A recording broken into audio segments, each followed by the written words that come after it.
Anna, thanks for joining me. If you wouldn't mind starting with your name, your title, and just responsibilities. I'm Anna Russell, GM of Brand Marketing at Audi of America, and my responsibilities cover all of brand marketing, from media to creative concepting to social media, research, and beyond. So you won an Effie for Stay Uncompromised. Congratulations. What was the inspiration behind that campaign? It was kind of twofold. Firstly, it was really coupling the vision of the designers and bringing the A3 to America. They really kind of went overboard in making sure that they brought this completely uncompromised entry-level sedan. They didn't compromise on luxury or design or performance. You know, in fact, actually, the technology was the first in the A segment to bring MMI, and actually it was the first car in America to have 4G LTE. So they had this vision of really kind of bringing a breakthrough product to that segment. And then we coupled that with an insight about the target audience as well, who we knew were millennials. They had very high expectations. And in true Audi fashion, we tend to kind of attract a really kind of progressive audience that like to kind of challenge the status quo. So we really wanted to marry the vision from the designers and bringing a really uncompromised product with the target audience who obviously wanted to be uncompromised and really kind of sought things that really delivered on that. I'm sure there's hundreds of decisions that go on in the production and the lead up to a campaign. Were there any pivotal decisions that you think back on, you say, that was an important one? I mean, yeah, there's always two great points. One is when you really feel that you get the strategic direction and, you know, you can feel the kind of energy behind the team. You know, when we kind of landed on Stay Uncompromised, it just felt so right. You know, we'd done these product clinics and it really seemed to fulfill on what consumers are actually saying about the product. And just also the way that they kind of, our consumers saw themselves as well. They really saw themselves as challengers. They really saw themselves as kind of pushing the status quo. They really saw themselves as kind of doing things differently. So it felt like this really great sweet spot in Stay Uncompromised. And then, of course, just selection of creative. There's always, you know, many ways you can go. And, you know, there's always that moment of which is the one, you know. So when we selected the Jews script, which was, you know, to the lyrics of We Are the Champions by Queen, I think that was a great moment as well. I think we all got really excited about that and really felt just how emotional it was and just how it delivered on our strategy. Any leaps of faith that you needed to make to get to the end? I think there are always leaps of faith. I mean, you can do your research. We obviously did product clinics. You know, we investigated the psychographics of our target audience a lot. But of course, you know, we always like to kind of do breakthrough work and we always like to be at the leading edge. And when you're at the leading edge, there's always leaps of faith involved. I mean, look at the social program that we did around it, where, you know, we invited people to share their stories and then we actually turned their stories and their tweets into lasting pieces of art. And not only did we do that and collect together 15 different artists from all sorts of different fields, whether it was comics or rappers or improv comedy artists, but we all filmed it live over 6 hours as well, which was kind of an audacious task. And, you know, and honestly, nobody had ever done it before. So when you're breaking new ground with things that have never been done before, there is an element of faith. I mean, the beauty was, you know, it took off and we had just incredible success with it, which is great. But yeah, of course, it was a leap of faith. So Ricky Gervais was one of the people profiled. Any concerns? He's a pretty polarizing character. Well, I mean, the whole spirit of the campaign was about people who were fearless. You know, our designers were fearless in what they wanted to achieve with the car. And everyone that we featured in that spot was fearless in some way. Whether it was Lindsay Addario and her photojournalism in Darfur, to Ricky Gervais, who's turned down really huge parts because he's really uncompromised in the types of parts he wants to do. And he's polarizing because he speaks his mind. And that's something that, you know, we really appreciated. He has integrity. And that's something that we kind of really live by at Audi. Everything's got to have substance. Everything's got to have integrity. And, you know, Ricky Gervais definitely delivered on that. So what was the primary goal behind the campaign? Was it to take market share from your competitors, upsell an existing car buy from somewhere else? What was that goal? Well, our research showed that the A segment was going to be a huge growth opportunity here in America. So we felt it was a great opportunity to bring in actually first-time luxury buyers. Really, our goal was to bring in 70% conquest new to the category. So a lot of it was actually about growing the whole category and making sure that we brought in those first-time buyers. Of course, it's always wonderful to get market share from competitors, but we knew to get to kind of our ambitious sales goals, honestly, we'd need to conquest from the mainstream and bring them into the luxury sector. So was there a fear at all of cannibalizing existing sales when you launched or relaunched, I guess, in some cases, the A3 into the US? Yeah, so I mean, it was a complete relaunch in that the whole vehicle was redesigned from the ground up, so it was an entire new launch. Of course, it's something that we watched, but I think what was really interesting is, one, that we brought in completely new buyers to the segment, and actually what we saw was the A4 actually did really well on the back of the A4, on the back of the A3 advertising. So what we found was a lot of people came in for the A3, but a lot of people also upgraded to the A4 because they wanted a bit more space. So actually we found that the two sat really well together, and we found that actually the A4, because of all of the noise in the marketplace and how many new consumers we were bringing into the brand, actually benefited from it. But of course it was a concern, but we were very fortunate in just seeing the dynamic play out, that actually we just brought more people into Audi altogether. So how did you come up with the key customer insight? Was there a specific way in which you did that? I mean, we started with the product. We did a series of different product clinics just to see how, the A3 stacked up against its competitive set. And, one of the things that we kept on hearing from consumers was the fact that, wow, the attention to detail, the performance, and just the incredible amount of tech.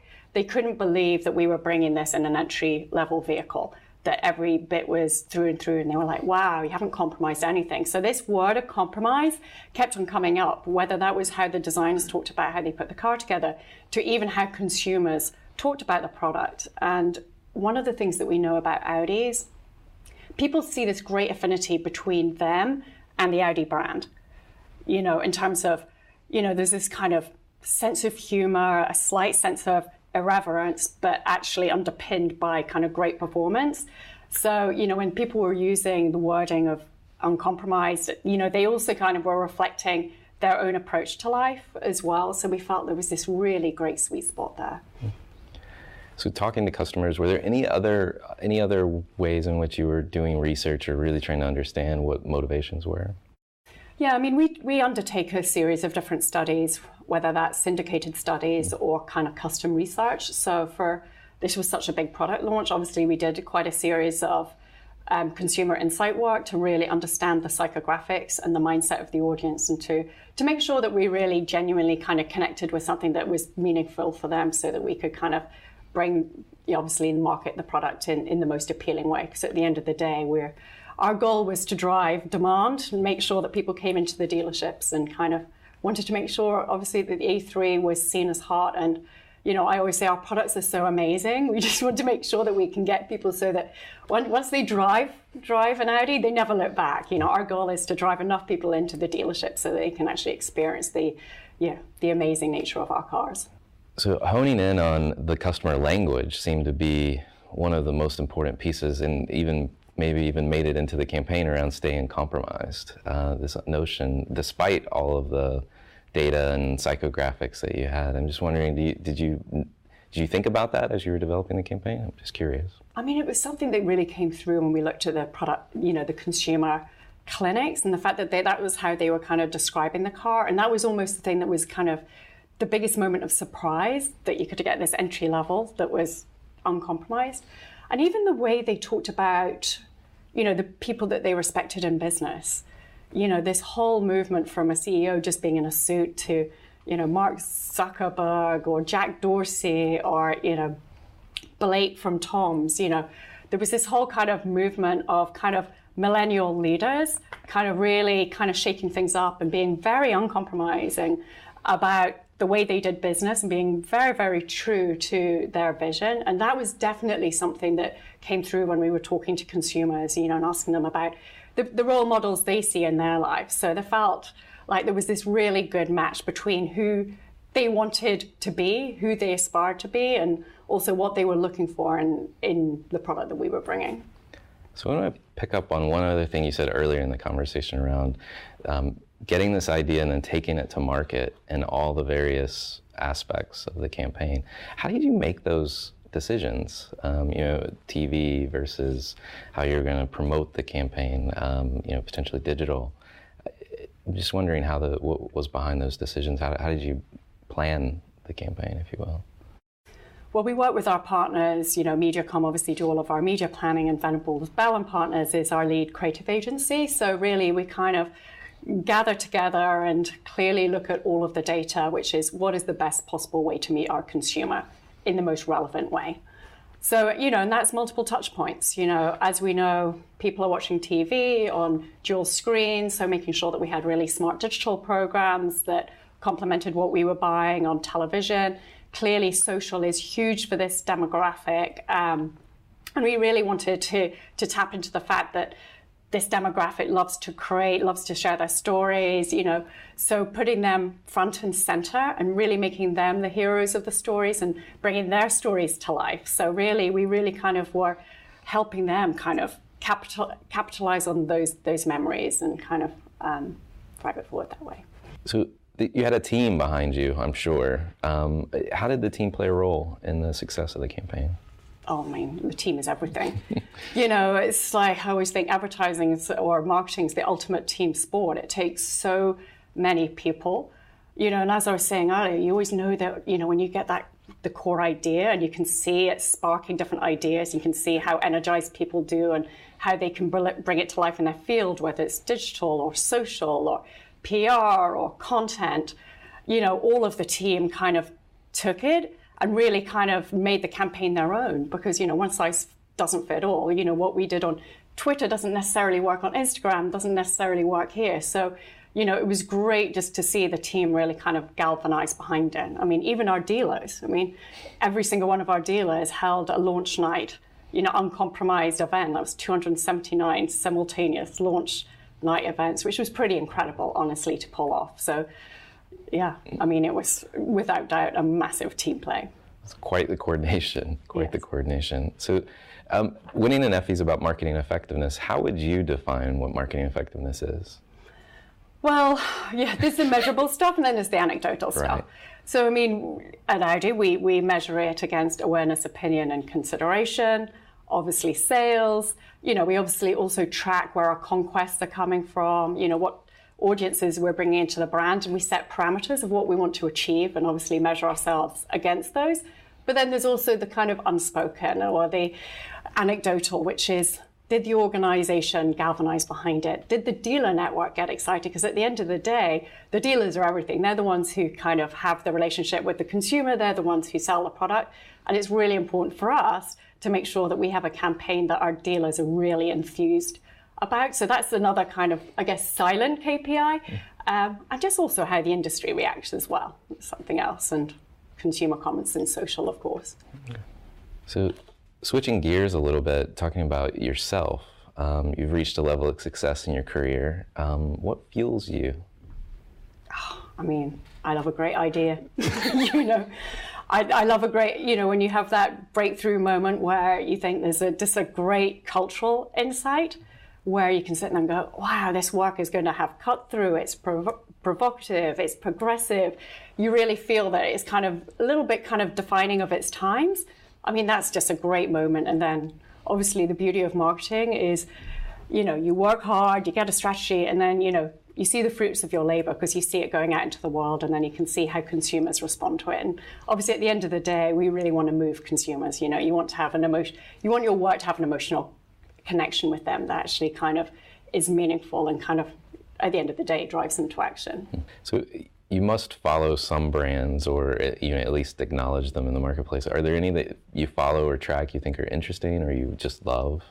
I'm just curious. I think it's just a really interesting time, at the moment. There's such a proliferation of kind of interesting companies who are really kind of challenging how things have been done, whether that's Tom's with their one-for-one model or Airbnb. I think it's incredible what they've done with their business model and also even just some of their marketing tactics, with the house floating down the Thames, really disruptive, really imaginative, with a sense of fun. So I really like what they've been doing.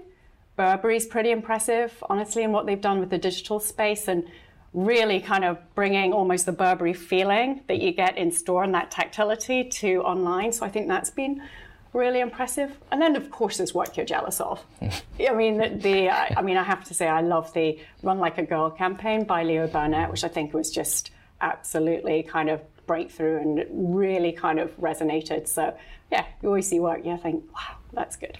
It seems that you have an interest around this intersection between the idea, the practical notion of it, and then it somehow moving either the group that it's targeted forward. I don't know if I'm putting words in your mouth, but I wonder if you could talk about that. No, I mean, absolutely. I mean, I think it's the difference between talking about what a product is and why you're doing it, you know, and obviously why has a much more of a kind of deep-rooted emotional thing. You know, Audi, we really try to have work that's progressive, provocative, that has a point of view, and a bit of a reflection on culture, because that's very much kind of a core part of our DNA. So we definitely gravitate to work in that direction rather than just explaining a set of features. We really want to talk about what those features mean to someone. Okay. Well, let's talk about marketing. What do you think is the biggest opportunity today for marketers? Well, I mean, the tech explosion. I mean, it is, you know, from artificial intelligence to augmented reality to the proliferation of apps. Data is obviously a huge one because we're collecting data, you know, in an unprecedented scale, you know, really being able to kind of micro target people. So, I mean, I think that's really exciting, but it also poses a huge challenge. One is obviously fragmentation, because how can you be at all these different places with a kind of, yet the singular soul of a message, but yet you actually have to adapt it to each different touch point because people are in a different mindset at each touch point. So that's quite a challenge for marketers. So you have this great opportunity offered by data and all of these new platforms. The other side is, how do you cope with the fragmentation and how do you fuel them with the content that they need? So I think it's a really interesting balance. Any tips or suggestions you would have to marketers to help maintain that balance? Authenticity. I mean, I think if there's one thing that I'm most proud of, I think, in our social approach is the fact that we really try to be authentic in each of the channels. You know, we definitely have moved away from matching luggage and pushing a message. You know, what we do on Snapchat is very different from Instagram. That's really quite different from what we do on Twitter. It takes a lot more work. And as I was saying, it takes a lot more heavy lifting in terms of just content creation to make sure that you genuinely have an authentic voice and you're adding some value. You know, you're not just being there to create noise, but you actually, you know, you want to actually kind of either entertain or inform or actually give consumers something that they didn't have. What would you predict for the future? I think search is going to be really interesting because, you know, obviously search was built on searching for information. I think it's going to definitely evolve in searching direct to action. I mean, you look at everything from Uber and all of these different apps, which, you know, are kind of feeding you the information that you need. So I think search is kind of going to evolve a lot into kind of really almost predicting behavior a little bit. I mean, we did a spoof thing for April Fools with an autonomous chair that could actually sync to your computer and actually could read where you were meant to be at what point and take you directly to the meeting. It's like, though it was fantastical, you're like, well, it's maybe not so far. There probably is a time that actually knowing all this data about you, that things will sync with your calendar, will know that you're going to go to that meeting, which means you need an Uber, you've made this lunch appointment, and, you know, Open Table will be able to track that and feed you up, you know, restaurant recommendations and stuff. So I think that's a really kind of interesting sphere of, I think, apps and search will change. The one thing that holds true is storytelling. You know, people still love a great story. People still love an emotional connection with the brand. And, you know, over the last 10 years, I mean, just the power of people has grown, you know, whether that's through social media and you look at things like Kickstarter, just the ability of, you know, people to galvanize and connect with one another has grown. And that presents a great opportunity for people because they obviously, the word of mouth thing. It also presents a challenge for brands as well, which is why it's so important to be authentic. So if you're not, that might not play out so well. Well, thank you very much. It was nice Great. meeting you. Thank you.